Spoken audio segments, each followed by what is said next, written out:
which is the Hatawindaronk, the Haudenosaunee, and the Anishinaabe, including the Mississaugas of the Credit First Nation. There are many First Nations, Métis, and Inuit people from across Turtle Island that live and work in Niagara today. The Regional Municipality of Niagara Police Services Board stands with all Indigenous people, past and present, in promoting the wise stewardship of the lands on which we live. I'd like to start with roll call. Member Eek. Present. Member Yip. Member Kapasavanu is not here. Member McKendrick. Present. Member Steele. Here. And we had regrets from Member Kyokyo. Do any board members have any declarations of conflict or pecuniary interest? I would like to declare a conflict of interest with respect to item 9.4. My son participates in the Niagara Regional Police Services Pipe Band's Big Noise Music Program and for kids learning to pipe, so I will ask that Vice Chair Eek at that time assume the chair, and I will not take part in the voting or discussion of this item. If I could have members Eek and members Yip accept that the minutes of the public board meeting held Thursday, March 23rd, 2023, be adopted as circulated. Are there any questions or any? All those opposed? Or sorry, we'll start the other way around. All those in favor? Anyone opposed? Seeing none, we'll move on. Reports from the board chair. So on behalf of the board, I would like to welcome David Tilley to the meeting. He's here in person with us. David is the Inspectorate of Policing at the Ministry of the Solicitor General, and he serves as a police services advisor to police boards in Ontario.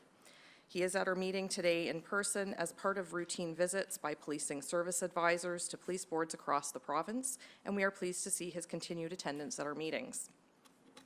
The Canadian Association of Police Governance hosts monthly webinars as part of its educational strategy to keep police boards and police executives across Canada apprised of issues currently affecting the policing community. Board members attended a webinar on April 6th entitled How to Have Violent Crime Before 2030. And that's have as in we're having it, not having violent crime. That's very confusing. The next webinar is scheduled for May 9th at 12 p.m. for discussions on police budgets and governance authorities. Board members are pre-registered, and for those who cannot attend at the specific date or time, a recording of the session will follow once the webinar is completed.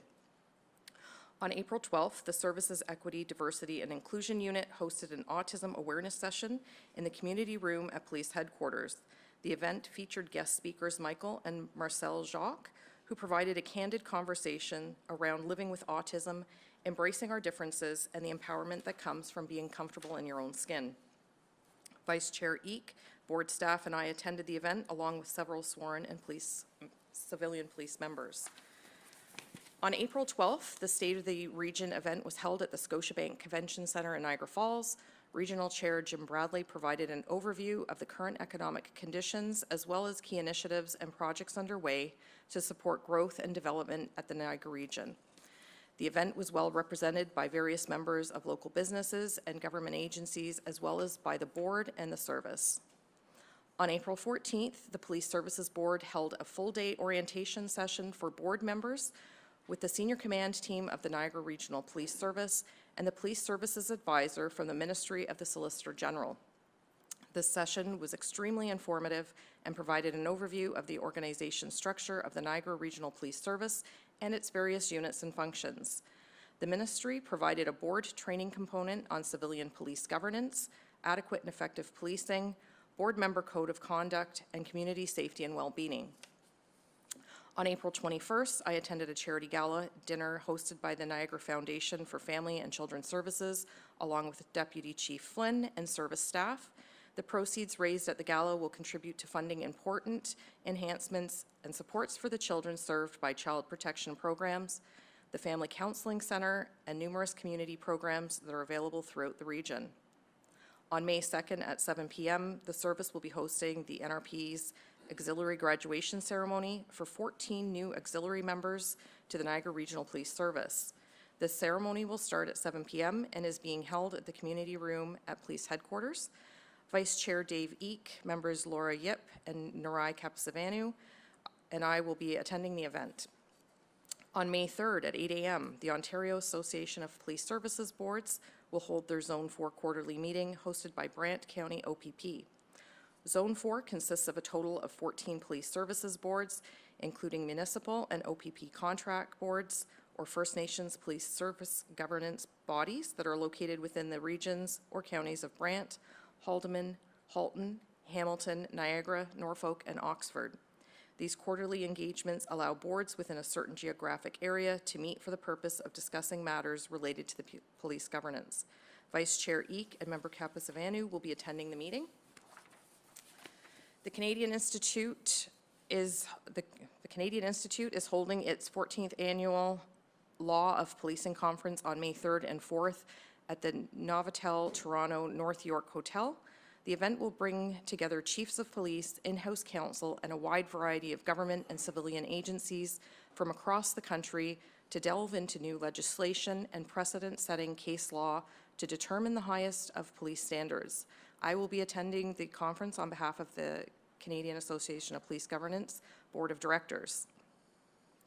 On May 4th at 7 p.m., the service will be holding a swearing-in ceremony for 5 currently serving officers and 6 new recruits at the Niagara Regional Police Service and 2 new recruits to the Niagara Parks Police. The ceremony will be held in the community room here at Police Headquarters, and Vice Chair Dave Eek, board members Laura Yip and Narai Kapasavanu, and I will be attending the event on behalf of the board. On May 5th at 6 p.m., the Ontario Women in Law Enforcement is holding their annual awards gala at the Mississauga Grand Banquet and Event Centre. The Ontario Women in Law Enforcement has been recognizing the outstanding achievements of women who have served in law enforcement across the province of Ontario since 1999. Award recipients consist of women being recognized for the tremendous accomplishments in law enforcement, as well as for long-standing service of both sworn and civilian members who have completed 25, 30, 35, 40, and 45 years of service. I will be attending the event on behalf of the board. On May 9th, the Niagara Regional Police Service, along with the Niagara Police Services Board, the Niagara Region Police Association, and the Senior Officers Association will host the NRPS Annual Awards Ceremony. This event recognizes outstanding service members and fellow citizens who have demonstrated excellence or made invaluable contributions to the Niagara community, along with the service retirees and long-standing employees for their commitment to the service. The ceremony is being held at Club Italia in Niagara Falls, and doors open at 4 p.m. Board members are asked to arrive no later than 4:45. Vice Chair Eek, members Yip, Kapasavanu, board staff, and I will be attending the event. On May 13th at 2 p.m., members of the Niagara Regional Police Services tug-of-war teams will meet with their American law enforcement counterparts on the Rainbow Bridge in Niagara Falls to take part in the annual tug-of-war competition. Prior to the competition, the service will be holding a barbecue in the parking lot at 4960 Clifton Hill, which is in the laneway off Clifton Hill beside the Ripley's Believe It or Not Museum. The barbecue will begin at 12 p.m. and will be followed by an escorted march to the competition site on the Rainbow Bridge that will be led by the Niagara Region Police Pipe Band. All members and their families are invited to attend this event to cheer the teams to victory, and each are reminded to bring their passport or Nexus card to access the Rainbow Bridge. Also, non-perishable food items are being accepted for donation at the barbecue in support of Project Share in Niagara Falls. On May 15th at 9 a.m., the Services Equity, Diversity, and Inclusion Unit will be hosting an asylum seeker awareness session in the community room at Police Headquarters. The event will feature guest speaker Emily Kovacs of the Niagara Folks Art Multicultural Centre, who will be providing information surrounding the arrival and settlement process of asylum seekers in the Niagara region, as well as the supporting agencies and resources available to police personnel. All board members interested in attending are asked to notify board staff. And there are no committee meetings scheduled for next month, but the next board meeting will be held on Thursday, May 25th at 9 a.m. in the community room at Police Headquarters. And that ends my report. Are there any questions? Nope. Chief McCullough, do you have a report? I do. Good morning, Chair and board members. I'm going to start this morning with regards to three NRPS members who were recently awarded the Award of Merit of the Police Forces by the Governor General of Canada. The Order of Merit of the Police Forces is an honor for merit that is within the Canadian system of honors, the only such fellowship reserved for members of Canada's various police services. Established in October 2000, the Order of Merit of the Police Forces honors the leadership and exceptional service or distinctive merit displayed by the men and women of Canadian police services. It also recognizes performance of duty over an extended period with a primary focus on exceptional merit, contributions to policing, and community development. I'm pleased to congratulate Deputy Chief Brett Flynn. Unfortunately, Brett's away on vacation and couldn't be here this morning, but Superintendent Richard Frayne and Director Akram School are here this morning, and congratulations to them for receiving this award and for their ongoing commitment to duty. Congratulations, Brett, Richard, and Akram.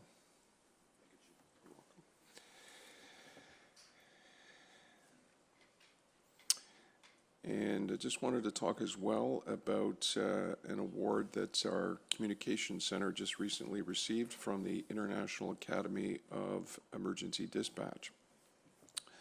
The Niagara Regional Police Service is committed to making emergency dispatch as effective and safe as possible for communities, responders, and citizens. In 2016, we adopted the protocols of the International Academy of Emergency Dispatch as our best practice for three simple reasons. They're scientifically validated, they're based on knowledge gleaned from millions of calls taken from around the world, and they're rooted in the expertise of industry professionals. Having adopted this system, the service set out to become an accredited center of excellence, or an ACE communication center, promoting both organizational excellence in public safety communications by adhering to rigorous and measurable set of globally recognized best practices. The ACE designation is a distinguished award reserved for high-performing agencies that consistently put in work to achieve excellence. In 2019, the Niagara Regional Police Service became the first accredited Center of Excellence for policing in the province of Ontario, only the second such agency in Canada, and the 20th internationally. The service was to be honored for its 3-year accreditation and officially recognized at an international conference in early 2020, but due to the global pandemic, this was postponed until this year. I just returned from the conference in Denver, Colorado, where I accepted the award on behalf of the service. It was a great honor for our members working in the communications unit. Just wanted to provide a bit of a follow-up with regards to our Niagara Regional Police Service Public Order Unit. For board members who were on the board at that time, you'll recall that back in October of 2021, we had undertaken to form our own public order unit after considering the operational reality that the public order units of other partner agencies may not necessarily be available to us when they were required. The board recognized that the deployment of our own members, appropriately trained and accustomed to dealing with large, potentially unruly crowds, would provide superior response to any minor or major disturbances that take place in Niagara. We disseminated a solicitation of interest seeking members to meet the rigorous physical standards and who possess a particular calm and integrity under intense pressure. 33 of our members stepped to the plate and met those standards. These volunteer members are currently completing their training this week with the assistance of the Hamilton Police Service.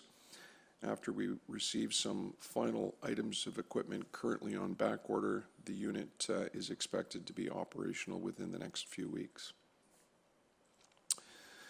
Just with regards to our 2023 homicide and attempt homicide statistics, during the reporting period of March 21st to April 25th, we had 1 homicide. Year-to-date, we've had 2 homicides in 2023, 9 homicides in 2022, 6 in 2021, 5 in 2020, and 7 in 2019. And I'll just provide some information with regards to that homicide. On Monday, I just wanted to clarify as well that there was 1 homicide incident during this period. However, there was an additional manslaughter charge that was laid in relation to a sudden death that occurred back in 2022. So that statistic for 2022, which now reflects 9, was previously 8, so that has been increased. So regarding the homicide, on Monday, April 10th, 2023, 1 district uniform officers responded to an assist ambulance call at a multi-unit housing complex on Louth Street near Valley Road in St. Catharines. Upon arrival, officers encountered Niagara EMS paramedics treating a 34-year-old male patient who was found to be in critical condition. Despite resuscitative efforts, the male victim was pronounced deceased at the scene. As a result of the initial investigation, 2 males were arrested at the scene. A 42-year-old male from St. Catharines and a 45-year-old male of no fixed address were both charged with manslaughter and failing to comply with a release order. Both males were held in custody pending a bail hearing. Homicide unit detectives have been assigned to this ongoing investigation, along with detectives from our Forensic Services Unit and our 1 District Detective Office. And with regards to that 2022 incident, on Saturday, November 26th, 2022, members of 8 District uniform officers and detectives responded to an incident in which a 27-year-old female was found deceased in the family home. At the time, the cause of death appeared to be a result of a drug overdose. Our opioid enforcement and education unit took carriage of this investigation and were assisted by detectives from 8th District, the homicide unit, and the coroner's office. Female's death was attributed to protonidazine, easy for me to say, protonidazine toxicity. Protonidazine is a synthetic opioid that's significantly stronger than fentanyl. On Monday, April 17th, 2023, a 27-year-old female from Grimsby was arrested in relation to this overdose death and has been charged with trafficking in a Schedule I substance, Oxycontin, contrary to Section 5.1 of the CDSA, and manslaughter, contrary to the Section 236B of the Criminal Code. And the accused has been held in custody pending a bail hearing. Just some information with regards to traffic fatalities. There were 2 fatal motor vehicle collisions and 1 life-threatening collision in March of 2023. To date, in 2023, we've had 5 fatal collisions. Comparatively, for all of 2022, we had 18, and in 2021, we had 21. 2020, we had 16, and in each of 2018 and 2019, we had 13. Just some information about that fatal collision. On Wednesday, March 1st, 1 district officers responded to a report of a pedestrian that was struck in Thorold. Officers arrived on scene in the area of Highway 20 between Princess Street and Egerter Road, where a pedestrian was located in critical condition.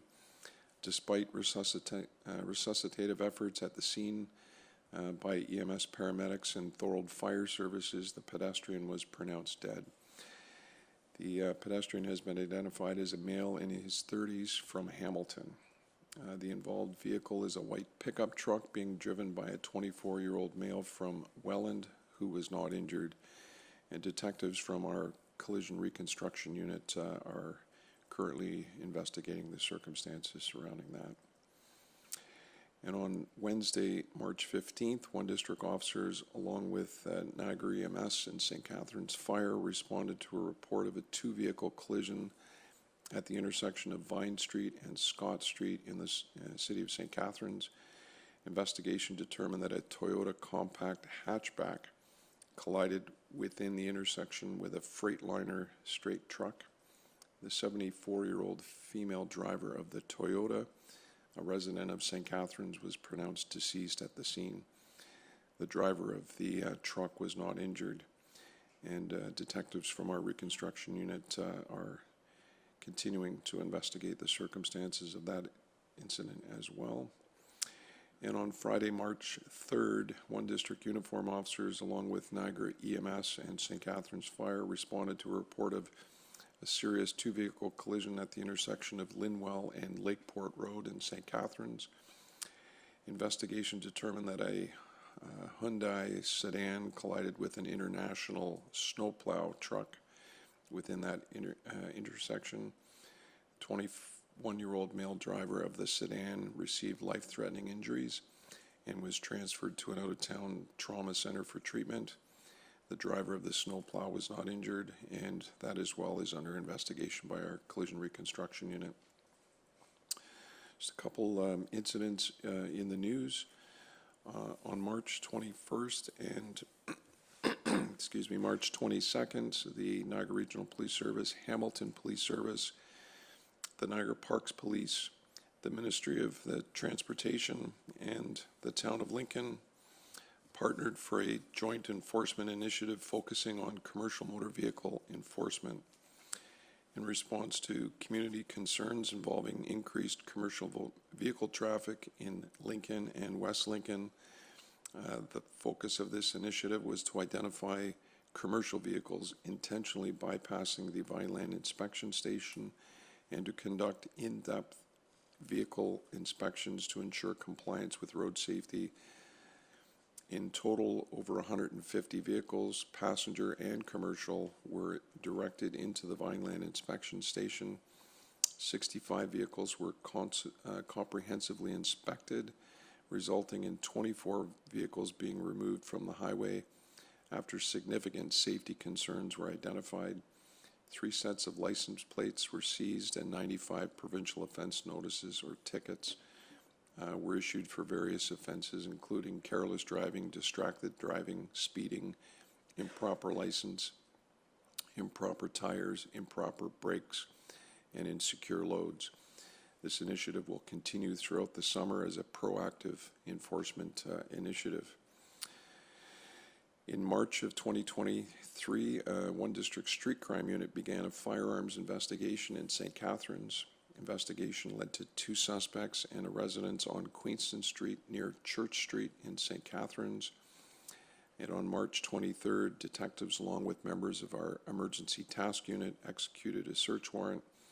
Inside the residence, they located a double-barrel shotgun and a serial, which had its serial number removed. A 56-year-old male and a 45-year-old female, both from St. Catharines, are facing several weapons-related offenses.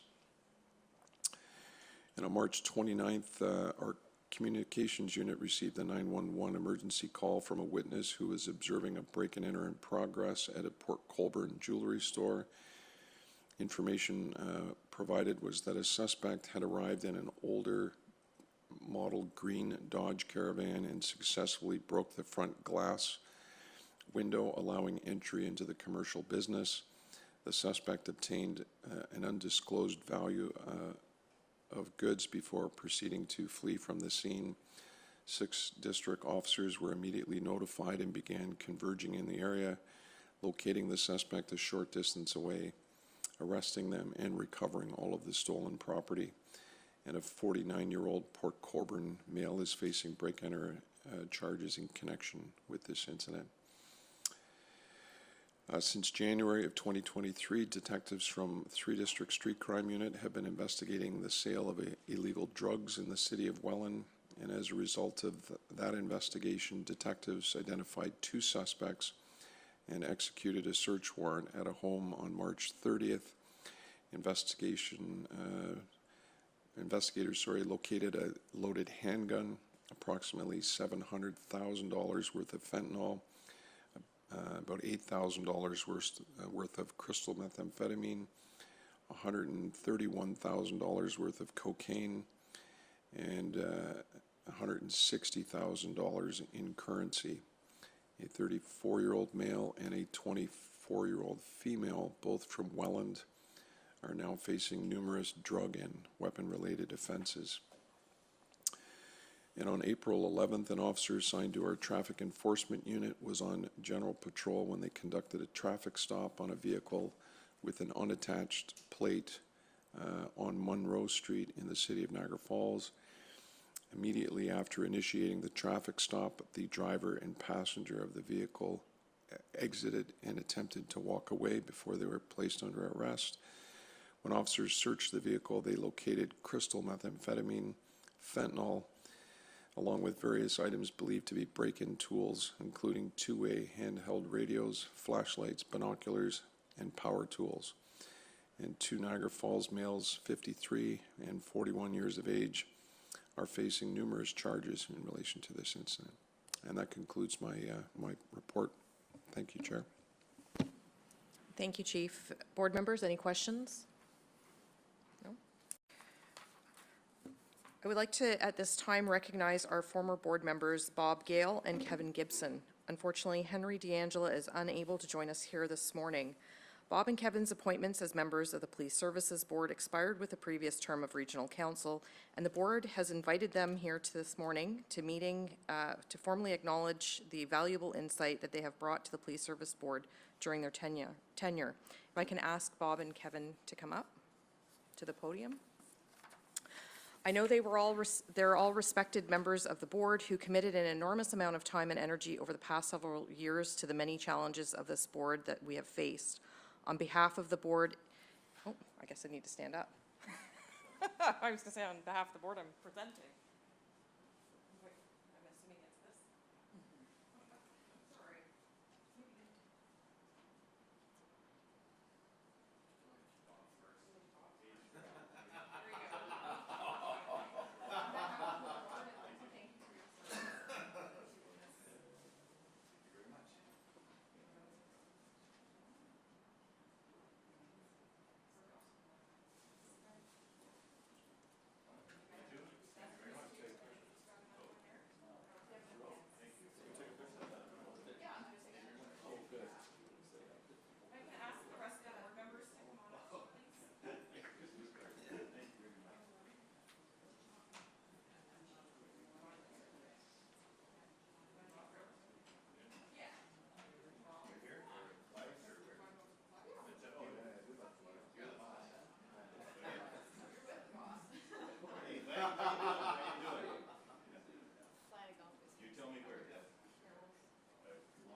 So on behalf of the board, I would like to say thank you again for your service, and I'm just wondering if either of you have anything that you'd like to say.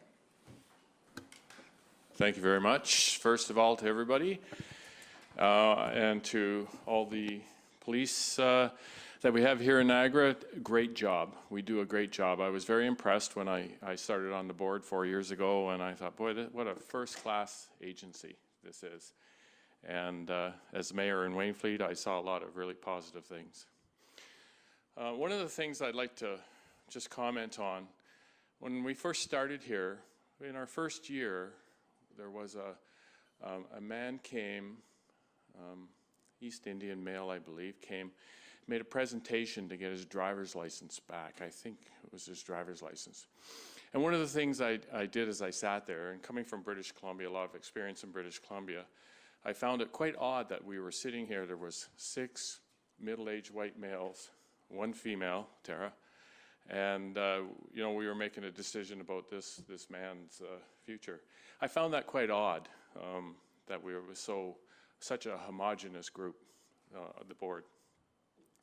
Jen, I think you and I were at that one presentation in Toronto.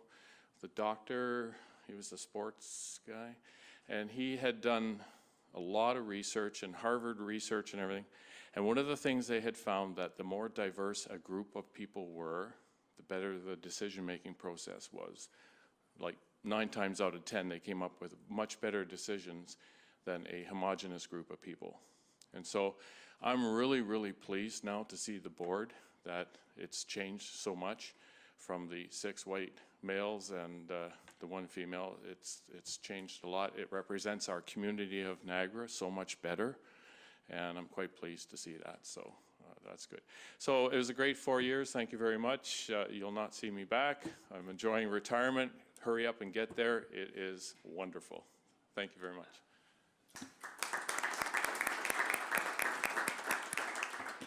So Don asked what I was going to talk about, and I said probably the Buffalo Bills. No. But regardless, I want to congratulate Jen and Dave for being chair and vice chair. It's nice to have a woman as a chair before, again, as there was in the early 2000s. And my proudest time as being elected 9 years ago, 8.5 years ago, was the appointment of the chief and the 2 deputy chiefs. I made no bones about that. And the reason for that is the community involvement. They're not political.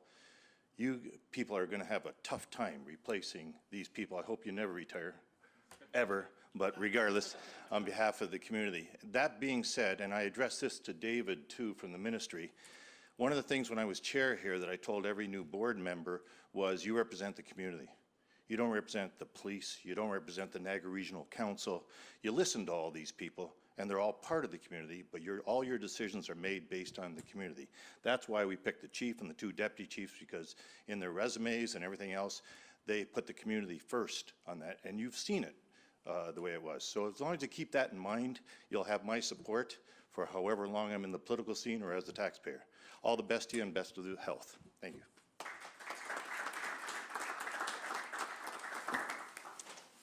And I think, Chief, do you have anything that you'd like to add? Perfect. Thank you. If I could have members Steele and members McKendrick move and second that the presentation be received. Board members, any other comments? Perfect. Oh, all those in favor?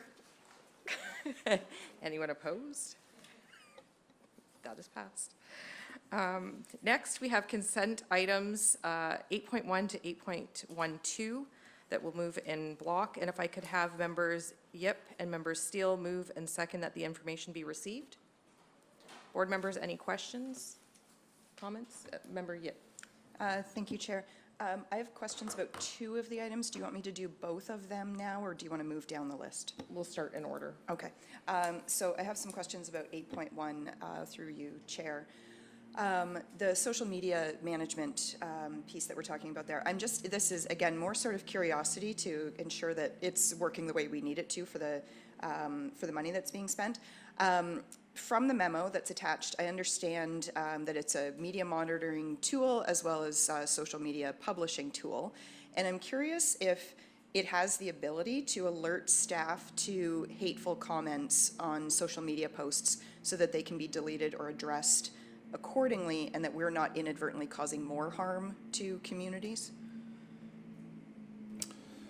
So through you, Chair, the new tool is something that we're very much looking forward to be that sort of screening tool that you're talking about, it has the ability, back in 2021, because of some of those hateful comments that you referenced, we have shut off the ability for people to put comments on Facebook, Instagram, and TikTok. Unfortunately, we don't have that capacity within Twitter. So with this tool, it will allow us to have that outward-facing capacity to search the content. We have over 30 NRPS social media accounts, and be able to search those accounts for any interactions that are taking place on them, as well as to be able to search any news where the NRPS is mentioned, and we can do keyword searches as well, so, and then take appropriate action from there. Okay, thank you, Chief. And then one other question, and it's, your answer just sort of started to touch on it as well. The search feature that's included with this tool, the agreement that's attached with the memo notes that there's 5 saved searches. I'm assuming that that's sort of 5 broad searches that the tool will always be scanning for, but that it doesn't preclude the ability to perform other keyword or phrase searches when the need arises. Yeah, it's customizable to what our needs are, and you know, we work with the developer of the tool to, you know, and work with they've done work with a number of other police agencies to find what their past experience has been, and then to see what our experience is, and then we can customize it accordingly. Okay, thank you. Thank you, You're welcome. Did you have any other questions? Would you like to take your next question? Yeah. Was there any other questions about this one? No? Thank you. So moving along to 8.4, the report about authorized strength. Through you, Chair, to, I assume, the Chief. In reviewing the numbers in the report, I see that overall, NRPS shows a discrepancy between authorized and actual strength of a total of 13 uniform officers out of a total of 777 authorized. There's a few more actual than authorized in the superintendent, inspector, and sergeant roles, and 16 fewer actual than authorized in constable and recruit roles. I'm curious if I mean, we know, I guess, for how long has NRPS been at less than authorized strength, and or how frequently is NRPS at less than authorized strength? So through you, Chair, what I can say is that our authorized strength versus our actual strength is a very fluid situation, and really dependent on a number of factors, including retirements, resignations, and hires. And so when you look at this report, was a snapshot of that was taken on April 3rd, and at that time the numbers, as you pointed out, are correct, but I can advise that as of April 14th, we hired an additional 10 officers that, well, they were in the queue to be hired and officially joined the service on April 14th. So the number today is 774 is our actual versus these, is it 777? Yeah. Right, is the authorized. So we're slightly below, and again, it's all dependent on retirements and whatnot, but we do our best to try and stay as close to the authorized strength as we can. Okay, thank you, Chief. And yeah, it didn't strike me that out of 777, 13 was an enormous discrepancy, so I imagined it was probably related to human resources. So you answered my next question as far as the factors that contribute to the discrepancy. With Tuesday's announcements from the province that new legislation will be introduced to eliminate the post-secondary education requirement to become a police officer, and that tuition will be free at the Ontario Police College, how might that impact recruiting for the Niagara Regional Police Service? And I guess, I mean, I had was was going to ask, will it help close the gap? But it doesn't sound like there's a big concern with respect to the gap. So with us, I'd just like to clear up, perhaps there's maybe some misunderstanding with regards to the educational requirement. So currently, within the Police Services Act, the education requirement is high school diploma. The new legislation under the Comprehensive Police Services Act was proposing to have post-secondary education as a minimum requirement. And so the decision by the Ontario government is really rescinding that decision and reverting to what is currently in place, which is high school education. So that said, education is one of many criteria that we consider as part of our recruiting strategy, along with life experience, work experience, personal skills, attributes, their personal background, and obviously their community involvement is something that's very key to us. I can advise that, it's obviously a very competitive process. We're not seeing as many applicants as we previously received. We used to receive well over 1,000 applicants a year, and now we receive several hundred applicants a year. But that said, in terms of the credentials, in terms of education that they possess, I think the last statistic I saw was somewhere around 97% of our applicants have either a college diploma or university degree or a combination of both. So those that are hired with high school are sort of the exception, and generally it's their life experience that gets them in the door, and in all of the other factors as well. And many times those individuals have worked with us in other capacities within the organization, so we have years of experience working with them, and can see that they would be a good fit as a police officer. So I know that the reality for other police services and other jurisdictions may be different than what our experience has been. In terms of the tuition assistance, I think that's something that may prevent some people from going into the policing career. And I think anything that we can do, particularly to leverage applications from people who may be coming from marginalized communities that can't necessarily afford either the application process in the first place or to pay for the Ontario Police College, I think is a step in the right direction to try and increase the number of applicants that are going into the policing.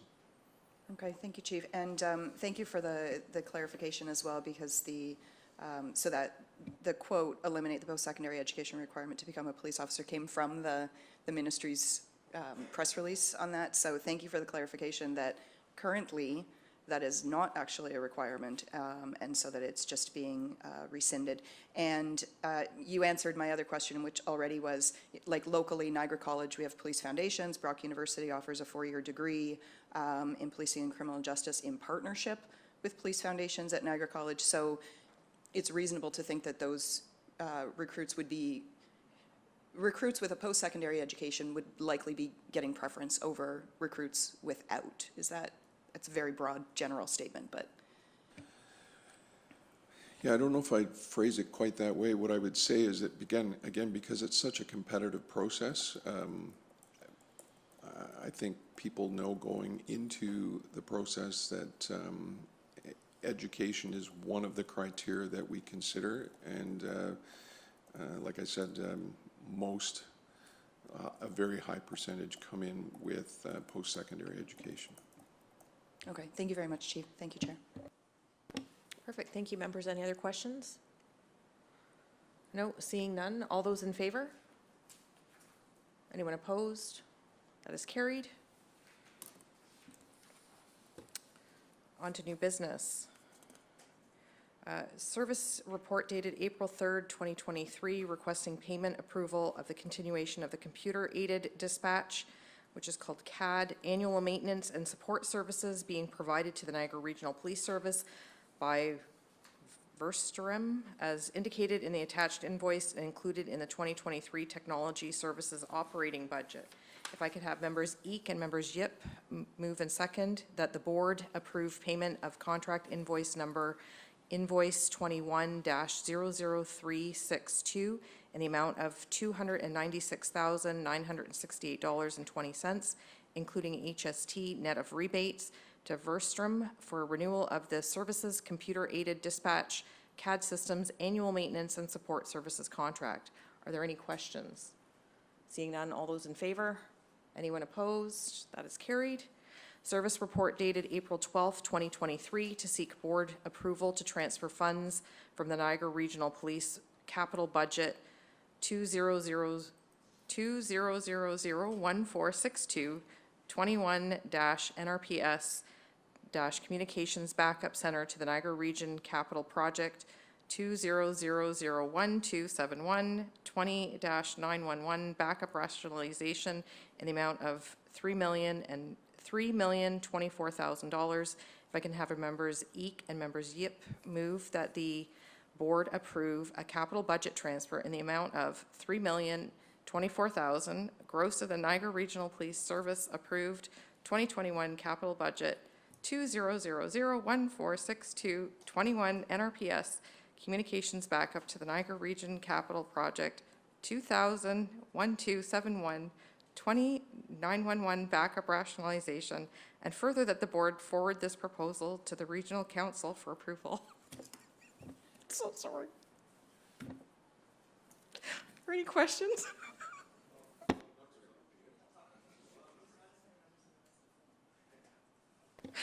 All those in favor? Anyone opposed? That's carried. For items 9.3 to 9.6, special fund requests. Before we consider these requests, I would like to explain to the members of the public that the special fund does not form part of the police operating budget and is separate from the regional tax base. The special fund is a discretionary pool of funds which is used for grants and donations.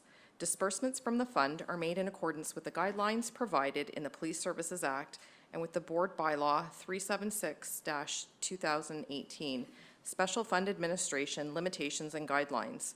Section 132(2) of the Police Services Act establishes that the Niagara Regional Police Services Board has the sole authority for spending the proceeds from the sale of property which lawfully comes into the possession of the police service. The Act stipulates that the Chief of Police may cause the property to be sold, and the board may use the proceeds for any purposes that it considers in the public interest.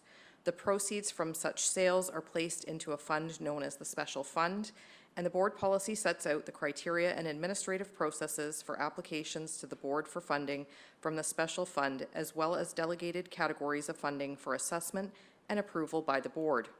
The following special fund requests, items 9.3 to 9.6, have been reviewed by the Chief of Police and the board's executive director and are recommended to the board for consideration and approval. 9.3, service report dated April 19th, 2023, to seek the board's approval for a donation of $1,300 from the special fund for the purchase of a table at the Victim Services Niagara Black Tie Bingo fundraiser being held on May 18th, 2023 at Club Roma in St. Catharines. If I can have members Capasavanu and members Steele move and second that the board approve a donation in the amount of $1,300 from the special fund for the purchase of a table at the Victim Services Niagara 2023 Black Tie Bingo fundraising event. Are there any questions? All those in favor? Anyone opposed? That's carried. Further to my declared conflict of interest with respect to item 9.4, I will ask Vice Chair Eek to assume the chair, and I will not take part in the voting or discussion on this matter. Good morning. Thank you, Madam Chair. In dealing with new business item 9.4, special fund request, Niagara Regional Police pipe ban. Service report dated March 27, 2023, requesting board approval for a donation of $2,500 from the special fund to help offset costs incurred by members of the Niagara Regional Pipe Band who will be participating in the World Pipe Band Championships being held in Glasgow, Scotland in August 2023. It's to be noted that there have been previous donations. In 2002 to 2003, there was $5,000. 2004 to 2006, $6,000. 2008, $8,000. 2009, $6,000, and in 2020, $2,500. The motion before the board this morning is that the board approve a donation in the amount of $2,500 from the special fund to the Niagara Regional Police Pipe Band to assist with offsetting costs for ground transportation to the 2023 World Pipe Band Championships in Glasgow, Scotland. So I would ask for a mover to that motion. Member Steele, seconded by, yes, Member Terrick. Kendrick. Thank you. To that motion before you, members, all in favor? And seeing none opposed, thank you very much, and back to you, Madam Chair. Thank you, Vice Chair Eek. Service report dated April 6, 2023, requesting a donation from the special fund to assist with the costs incurred by service members participating in the annual National Peace Officers Memorial Run to Remember. This event consists of participants cycling from Toronto to Ottawa from September 21st to 23rd, 2023, to raise awareness about the memorial service and the sacrifices of those brave officers whose names are etched on the memorial wall in Ottawa. Just as a reminder, there were previous donations in 2008 to 2012 of $500, 2013 to 2018 of $1,000, 2019 of $1,500. If I can have members Steele and members Yip move and second that the board approve a donation in the amount of $2,000 from the special fund to help offset expenses incurred for registration and accommodations by members of the service participating in the 2023 National Peace Officers Memorial Run to Remember. Are there any questions? All those in favor? Anyone opposed? Seeing none, that is carried.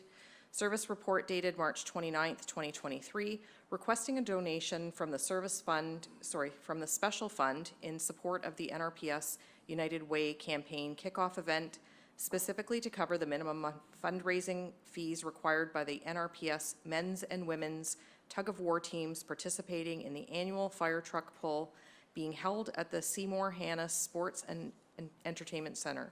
There were previous donations in 2007 to 2010 of $500, 2011 to 2012, 2014 and 2019 of $1,000. 2021, there was $2,000, and 2022, $3,000. If I can have Vice Chair Eek and Member Kapasavanu move and second that the board authorize a donation in the amount of $3,000 from the special fund to cover the required fundraising fees to enter 2 teams in a fire truck pull event as part of the United Way Niagara 2023 campaign kickoff event. Are there any questions? All those in favor? Anyone opposed? That is carried. Do any board members have any other new business? No, seeing none, and we have no in-camera reports. Thank you everyone for attending. The Police Services Board will adjourn the public portion of this meeting and reconvene in camera for consideration of confidential matters pursuant to Section 35(4) of the Police Services Act. Thanks so much. Have a great day.